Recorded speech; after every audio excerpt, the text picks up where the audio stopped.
تبارك وتعالى في القرآن المجيد والفرقان الحميد فأعوذ بالله من الشيطان الرجيم بسم الله الرحمن الرحيم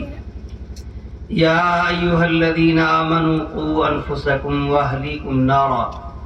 وقودها الناس والحجارة والملائكة غلاظ شداد الله لا يعصون الله ما أمرهم ويفعلون ما يؤمرون صدق الله العظيم اللهم صل على محمد وعلى آل محمد كما صليت على إبراهيم وعلى آل إبراهيم إنك حميد مجيد اللهم بارك على محمد وعلى آل محمد كما باركت على إبراهيم وعلى آل إبراهيم إنك حميد مجيد حضرات علماء کرام، قابل قدر مہمانان اعظام، عزیز بزرگوں، دوستوں اور ساتھیوں، اورا کا یہ مسئلہ ہے کہ جس کے یہاں پروگرام ہوتا ہے صرف وہی آدمی سنتا ہے۔ 5-6 سال کا تجربہ بتا رہا ہوں، زیادہ دن تو نہیں ہوا ہے، لیکن اس 5-6 سال کے عرصے میں یہ بات سمجھ میں یہی آ رہی ہے کہ جو ہے روڈوں پہ لوگ بیٹھ کر کے گپ میں وقت کو گزار دیتے ہیں، ادھر ادھر بیٹھ کر کے چائے خانوں میں بیٹھ کر کے اس کی باتیں کر کے ٹائم پاس کر دیتے ہیں، لیکن دین کی مجلسوں میں بیٹھنا انہیں جو ہے پسند نہیں ہے۔ حالانکہ جو ہے دین کی مجلسیں کتنی قیمتی ہیں، اور اللہ کے نبی جناب محمد رسول اللہ صلی اللہ علیہ وسلم نے کتنی بشارتیں سنائی ہیں دین کی مجلسوں کے سلسلے میں۔ بہرحال یہ اپنا جو ہے ایک محاسبانہ زندگی ہونی چاہیے کہ ہمیں اللہ تبارک و تعالی نے کس کام کے لیے دنیا کے اندر بھیجا ہے اور کس کام کو ہم کر رہے ہیں۔ گندہ بات ہے نا؟ اگر اچھے کام کر رہے ہیں تو اس پہ ہمیں خوشی حاصل ہونی چاہیے، اور اگر برے کام کر رہے ہیں تو اس سے توبہ کرنی چاہیے۔ آج جو ہے برا کام کر کے لوگ خوش ہوتے ہیں، جبکہ اللہ کے نبی صلی اللہ علیہ وسلم سے پوچھا گیا کہ یا رسول اللہ یہ بتائیں کہ جو ہے ہمارا ایمان جو ہے اس کی ٹمپریچر کیا ہے، اس کی جو ہے پاور کیا ہے، کس طریقے سے ہم سمجھیں کہ ہم ایمان والے ہیں۔ اللہ کے نبی صلی اللہ علیہ وسلم سے سوال کیا گیا، پوچھا گیا کہ ہمارا ایمان کس رتبے کا ہے، کس مقام کا ہے، اور ہم کتنے بڑے ایماندار ہیں، ایمان والے ہیں، اس کی حقیقت آپ بیان فرمائیں۔ میرے دوستو غور سے اس سوال کا جواب سنیے کہ اللہ کے نبی صلی اللہ علیہ وسلم نے کیا جواب دیا۔ پیارے نبی جناب محمد رسول اللہ صلی اللہ علیہ وسلم نے جواب دیا کہ اگر جو ہے تمہارا دل گناہ کرنے کے بعد دل کے اندر جو ہے نحوست پیدا ہوتی ہو، دل کے اندر تکلیف آتی ہو، تم سمجھو کوئی ایمان والے ہو۔ اور اگر تمہارا دل گناہ کرنے کے بعد ذرہ برابر بھی اللہ سے نہیں ڈرتا ہے، جہنم کی عذابات سے نہیں ڈرتا ہے، تو سمجھو کہ تم صرف برائے نام ایمان والے ہو، صرف نام کا مسلمان ہو، کام کا مسلمان نہیں۔ آج دیکھیے جو ہے ابھی 2 دن قبل 1 جنوری تھا، ماشاءاللہ غیر قوم تو پیچھے، ہماری قوم آگے رہی 1 جنوری منانے میں کہ جو ہے نیا سال ہو، مبارکباد تو کہنا ہی نہیں ہے، پورا موبائل جو ہے مبارکبادی سے بھرا پڑا ہوا ہے۔ 1 جنوری ہیپی نیو ایئر، 1 جنوری جو ہے نیا سال مبارک ہو، نیا سال مبارک ہو۔ علماء کی موجودگی میں یہ بات میں عرض کر رہا ہوں، اور آپ یہ مسئلہ پوچھئے گا کہ جو ہے 1 جنوری کی مبارکباد دینا یا نئے سال کی مبارکباد دینا یا پکنک منانا یا اور اسی طریقے سے کوئی کام کرنا، کیا اسلام اس کی اجازت دیتا ہے؟ شریعت میں کہیں پہ گنجائش ہے اس بات کی؟ اگر ہے تو بہت اچھی بات ہے، اور اگر نہیں ہے تو میرے دوست اور بزرگوں، آپ بڑے نہیں ہوئے، آپ چھوٹے ہو گئے، ہم بڑے نہیں ہوئے، چھوٹے ہو گئے۔ جو عمریں ہماری جو اللہ تبارک و تعالیٰ دے کر کے دنیا کے اندر بھیجا تھا، کسی کی 60 سال، کسی کی 70 سال، کسی کی 75 سال، اب جس کی زندگی سے جو ہے 23 سال نکل گیا، اب بتائیے کہ 60 میں سے 23 نکل گیا تو جو ہے غم منانی چاہیے، خوشی منانی چاہیے۔ یہ غم کا موقع ہے یا خوشی کا موقع ہے؟ لیکن نہیں، ہم خوشی مناتے ہیں۔ کیوں؟ اس لیے کہ جو ہمارا مقتدی انگریز جو ہے، ہمارا جو مقتدی راہبر یہود و نصارہ جو ہیں، ہم ان کی تقلید کرتے ہیں، ان کی باتوں کو مانتے ہیں۔ نبی کی بات کو مانتے ہوئے ہمیں شرم لگتی ہے، نبی کے احکام پہ چلتے ہوئے، نبی کے طریقے پہ چلتے ہوئے ہمیں عار محسوس ہوتا ہے۔ آج دیکھیے، اگر کسی نوجوان کو کہا جائے کہ داڑھی رکھو، نہیں، داڑھی رکھ لیں گے تو بوڑھا ہو جائیں گے، بوڑھے لگیں گے۔ اور دیکھیے، یہی سکھ جو ہمارے اس ملک کے ایک برادری ہیں، بالکل جو ہے اپنے طور و طریق پہ زندگی گزار رہے ہیں۔ ہماری ایک بہت بڑی آبادی ہے جو ہے ہندوستان کے اندر، لیکن ہماری آبادی کا پتہ نہیں چلتا ہے، اور سکھ برادری جو ہے اس ملک کے اندر، ملک ہندوستان کے اندر صرف 2% ہیں، لیکن اگر وہ ہزاروں کی تعداد میں ہوں گے تو پتہ چل جائے گا کہ یہ سکھ ہے۔ تو میرے دوست و بزرگوں، کامیابی جو ہے دنیا یہ کہتی ہے کہ آگے دیکھو تو کامیابی ملے گی۔ دنیا کے لوگ یہ آپ کو باور دلائیں گے، یہ کہیں گے کہ آگے دیکھو تو تمہیں کامیابی ملے گی، اور ہمارا اسلام یہ کہتا ہے، ہماری شریعت یہ کہتی ہے کہ آج سے 1450 سال پیچھے چلے جاؤ تو تمہیں کامیابی ملے گی۔ آج جو ہے کامیابی ہم ڈھونڈتے ہیں اور کامیاب ہونا چاہتے ہیں، لیکن طریقہ غیروں کا ہم نے اپنایا ہے، رخ ہم نے غیروں کا اپنایا ہے، لباس ہم نے غیروں کا اپنایا ہے، وضاقتہ ہمارا غیروں کا ہے۔ میرے دوستو بزرگوں، اسی حال میں جس طریقے سے ہم جو ہے اس زندگی کو گزار رہے ہیں، جو ہمارا چہرہ ہے، جو ہمارا لباس ہے، جو ہمارا بال رکھنے کا اسٹائل ہے، آج کی اس پرفتن دور میں، اگر اسی حال میں ہماری موت ہو گئی اور قبر کے گڑھے میں ہم چلے گئے، اور جب جو قبر کے گڑھے میں جو 3 سوالات ہیں، ربنا اللہ کہ تمہارا رب کون ہے، مر ربو کا پہلا سوال، اور دوسرا سوال وما دینو کا تمہارا دین کیا ہے، اور تیسرا سوال جو اللہ کے نبی صلی اللہ علیہ وسلم کی چہرے انور کی زیارت ہوگی، ایمان والے دیکھتے ہی اپنے نبی کو پہچان لیں گے اور کہیں گے کہ ہذا نبینا، یہ ہمارے نبی ہیں، لیکن نبی یہ کہتے ہیں کہ یہ ہمارا امتی نہیں ہے۔ اس وقت ہمارا کیا جواب ہوگا؟ کیونکہ نبی سے ہماری شکل نہیں مل رہی ہے، نبی سے ہماری عقل نہیں مل رہی ہے، نبی سے ہمارا لباس نہیں مل رہا ہے۔ 24 گھنٹے کی جو زندگی ہم گزار رہے ہیں اور نبی کے طریقے سے ہٹ کر کے گزار رہے ہیں، تو ظاہر سی بات ہے، اللہ کے نبی صلی اللہ علیہ وسلم نے ارشاد فرمایا ایک حدیث پاک کے اندر کہ جس طریقے سے انسان زندگی گزارتا ہے، جیسی زندگی گزارتا ہے ویسے ہی اس کی موت آتی ہے، اور جیسی موت ہوگی ویسے ہی کل قبر کے اندر اس کے ساتھ معاملہ ہوگا، حشر میں اسی طریقے سے اس کا معاملہ ہوگا۔ تو ہر انسان جو ہے اپنے اندر غور کرے کہ ہماری جو زندگی جو کٹ رہی ہے، جو کٹ چکی ہے، جو گزر چکی ہے، وہ کس طریقے پہ گزری ہے، کس نہج پہ گزری ہے، کس طریقے کو ہم نے اپنے زندگی میں اپنایا ہے۔ اگر غیروں کا طریقہ ہے تو اس سے توبہ کیجئے، چونکہ جو ہے کل نبی اگر جو ہے انکار کر دیں گے کہ یہ ہمارا امتی نہیں ہے، یہ تو یہود و نصارہ معلوم ہوتا ہے، یہ تو غیروں کا طریقہ اپنا کر کے آیا ہے، یہ تو غیروں کے طریقے پہ زندگی گزار کے آیا ہے، اس وقت میرے دوستو بڑی افسوس کا مقام ہوگا، بڑی حسرت کا مقام ہوگا۔ بہرحال یہ چند باتیں آپ حضرات کے سامنے عرض کی،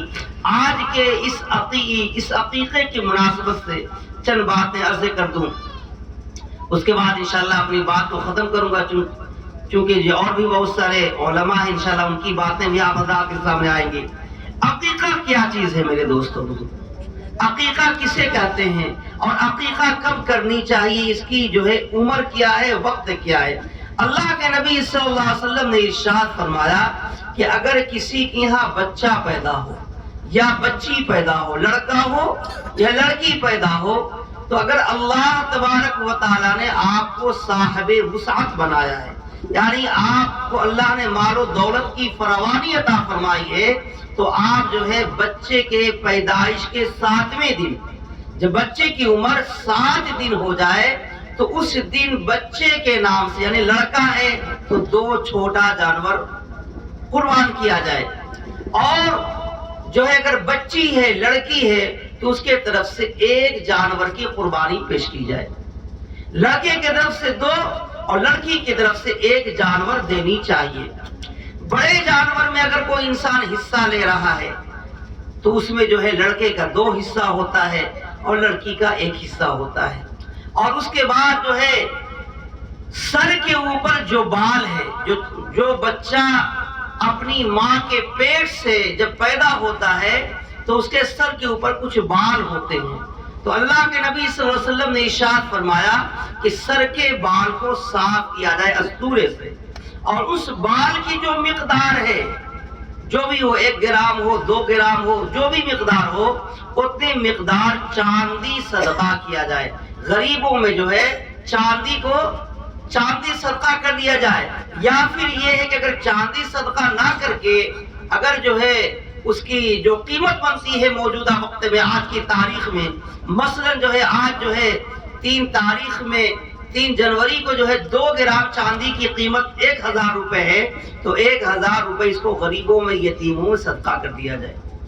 اور تیسری چیز جو اللہ کے نبی صلی اللہ علیہ وسلم نے عقیقے کی مناسبت سے بیان فرمائی ہے، وہ یہ ہے کہ جب بچے کا سر کے اوپر سے بال نکال دیا جائے، صاف کر دیا جائے، تو زعفران کو پانی میں بھگو کر کے اس کے سر پر مل دیا جائے۔ یہ 3 چیز اللہ کے نبی صلی اللہ علیہ وسلم نے ارشاد فرمایا۔ ہم عقیقہ تو کرتے ہیں، لیکن عقیقہ کب کرتے ہیں؟ کوئی 10 سال کا ہو گیا تب کر رہے ہیں، کوئی 50 سال کا ہو گیا تب کر رہے ہیں، اور کوئی تو ماشاءاللہ کرتے ہی نہیں ہے۔ جب قربانی کا دن آتا ہے تو اس وقت مسئلہ پوچھا جاتا ہے کہ ہمارا تو عقیقہ نہیں ہوا، قربانی ہوگی یا نہیں ہوگی؟ بہت سارے حضرات کے ذہن میں یہ مسئلہ ہوگا، چونکہ اس موقع سے لوگ پوچھتے ہیں کہ بھائی ہمارا عقیقہ نہیں ہوا تھا، ہمارے ماں باپ نے عقیقہ نہیں کیا تھا، آج ہم قربانی کرنے جا رہے ہیں تو میری قربانی درست ہے یا نہیں؟ دیکھیے، عقیقہ الگ چیز ہے، ایک مستحب عمل ہے، ایک سنت عمل ہے، اور قربانی ایک الگ عمل ہے جو واجب ہے، جو فرض کا درجہ رکھتا ہے۔ قربانی کے موقع پہ انشاءاللہ آپ حضرات کے علماء آپ کے مساجدوں میں جو ہے اس کے موضوع پہ بات کرتے ہوں گے۔ تو بہرحال جو ہے یہ 3 چیزیں ہیں جو کرنی چاہیے۔ اگر کسی کے عقیقہ نہیں ہوا تو قربانی اس کے نام سے کرنا واجب ہے، اگر اللہ نے اس کو صاحب حیثیت بنایا ہے، صاحب استطاعت بنایا ہے۔ لیکن اگر اللہ توفیق دے تو کوشش یہ کرے کہ 7ویں دن کیا جائے، تاکہ عقیقے کی جو طریقہ اللہ کے نبی نے بیان فرمایا ہے، وہ طریقہ جو ہے کما حقہ ہم ادا کر سکیں۔ اب ہوتا کیا ہے بڑے ہونے کے بعد کہ اگر کوئی 20 سال کا ہو گیا لڑکا، اس کو ٹکڑا بنائیے گا تو تیار ہوگا؟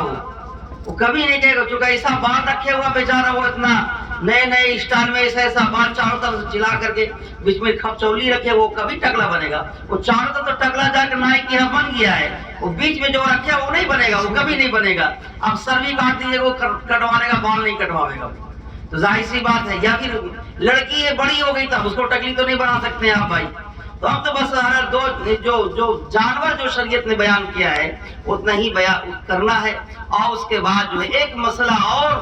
جو ہے عوام کے اندر ایک چیز رائج یہ ہے کہ جو ہے عقیقے کے گوشت کو ماں باپ کو نہیں کھانی چاہیے۔ اگر عقیقہ کیا ہے تو ماں باپ جو اس کے باپ ہیں، اس کے جو ماں ہیں، وہ نہیں کھانی، یہ غلط مسئلہ ہے۔ علماء سے پوچھ لیجئے گا کہ یہ چیز غلط ہے، خود بھی کھائیں، اپنے رشتہ داروں کو بھی کھلائیں، اپنے ملنے جلنے والے لوگوں کو بھی کھلائیں، اور جو ہے شوق سے یہ امیر غریب سب میں دعوت کریں. ایسا نہیں ہو کہ صرف امیر کو کھلائیں اور غریب کو چھوڑ دیں. جو آپ کو دعوت دے اس کی آپ دعوت دیں, جو آپ کو نہیں پوچھے اس کو چھوڑ دیں. بلکہ اللہ کے نبی نے سختی سے منع فرمایا ہے اس دعوت کے بارے میں کہ جس میں عمرا کو دعوت دی جائے, امیروں کو دعوت دی جائے اور غریبوں کو چھوڑ دیا جائے. اللہ کے نبی نے منع فرمایا. نہیں, اگر اللہ نے آپ کو صاحب استطاعت بنایا ہے, اللہ نے آپ کو مالدار بنایا ہے, اللہ نے آپ کے اندر جو ہے قوت طاقت عطا فرمائی ہے, تو آپ سب کو لے کر کے چلیں. بلکہ آپ ایک غریب کو جب دعوت دیں گے اور جب وہ کھانا کھا کر کے آپ کے ہاں سے جائے گا تو انشاءاللہ وہ دعائیا کلمہ نکالتے ہوئے دعا دیتے ہوئے جائے گا, چونکہ غریب کو اچھا کھانا کبھی کبھار میسر ہوتا ہے. اور امیر حضرات تو ماشاءاللہ دعا کیا دیں گے, وائب نکالتے ہوئے آپ کے گھر سے جائیں گے. بوٹی نہیں گلی تھی, بوٹی بہت کم تھا, مسالہ ایسا تھا, پھلانا چلانا. جبکہ اللہ کے نبی نے فرمایا کہ یہ سختی سے کہ آپ جب کھانا کھائیں, آپ کو کھانا پسند ہو کھانا کھا لیجئے. کھانا آپ کو پسند نہیں ہے, آپ اٹھ جائے کہ میری طبیعت نہیں کر رہی ہے, ہم نہیں کھائیں گے, لیکن کھانے میں عیب نہ نکالیں. اللہ کے نبی نے منع فرمایا کہ کھانا میں عیب نہ نکالو, چونکہ اسی دانے کے لیے بہت سارے لوگ ایسے ہیں جو بہت پریشان ہوتے ہیں, اور بہت سارے غریب ایسے ہیں جو اس ایک ایک دانے کے لیے وہ ترس رہے ہیں, اور آپ کھانے کے اندر عیب نکال رہے ہیں. اللہ کی نعمت کے اندر آپ عیب نکال رہے ہیں. نہیں, کھانا اگر آپ کے مزاج کے موافق نہیں ہے تو آپ مت کھائیے, کوئی بات نہیں ہے, لیکن کھانے کا عیب نہ نکالیں. لیکن آج جو ہے چاہے عقیقہ کا پروگرام ہو یا باراتی, تو خیر کہنا ہی نہیں. اگر بارات یا تو عید پر ماشاءاللہ وہ بارات اگر چلا گیا تو وہ تو پھر مت پوچھیے. اس باراتی کا جو ہے جو لوگ نخرہ جو ہوتا ہے براتیوں کا مت پوچھیے. ایسا لگتا ہے جیسے کما کے یہاں رکھ دیا تھا یہ. اور ان کے مزاج کے موافق ہونی چاہیے ہر چیز. یہ نہیں یہ نہیں وہ,